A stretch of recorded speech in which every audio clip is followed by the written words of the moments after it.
ရာကြီးနတ်မောက်မှတ်ကြောက်ကုသိုလ်ယူရေးသားပေးထားပါတော့ယာနာတင်းတိတ်အရေးမြမကြံစီရန်လို့မြည်ရတဲ့ကျမ်းမာရေးဆေးလက်ဆောင်လေးပဲဖြစ်ပါတယ်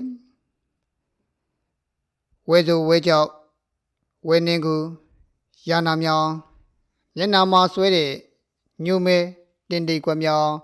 အရေးမြတော့မကြံစီပဲပျောက်ကင်းစေတော့အလွယ်အကူဆုံးသောစီနီးတစ်ဖြာကိုတင်ပြခြင်းပါတယ်ဇီးပြူတီကိုအချောက်လှမ်းပါဇီးပြူတီအချောက်ကိုလမ်းပြာကြီးနဲ့သွေးပြီးတော့ယာနာမှန်သမျှနဲ့တင်းတိတ်ညိုမဲကွက်မြောင်ခန္ဓာကိုယ်ရဲ့ရေပြားပေါ်မှာရှိတဲ့ယောဂတိုင်းကိုတစ်နေ့2ကြိမ်မှ3ကြိမ်လိမ့်ပေးပါစေးလေးနေတဲ့ကာလမှာအသားစားခြင်းလျှော့ပါဖြစ်နိုင်ရင်အသားလုံးဝမစားပါနဲ့ဟင်းဒီဟင်းရွက်တည်တည်မျိုးစုံကိုများများစားပေးပါရေများများတောက်ပေးပါရက်သက်3ပတ်အတွင်းမှာအရေးပြားယောဂမှန်သမျှဆက်စင်စွာအရေးမြတော့မကြံစေပဲ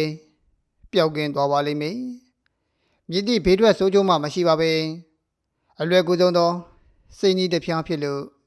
ရေးတော်တင်ပြခြင်းဖြစ်ပါတယ်ကျမ်းမာချမ်းသာလမ်းဖြာကြပါစေဟုတ်ကဲ့စာရေးသူဆရာကြီးကိုလည်းအထူးပဲကျေးဇူးတင်ရပါကြောင်း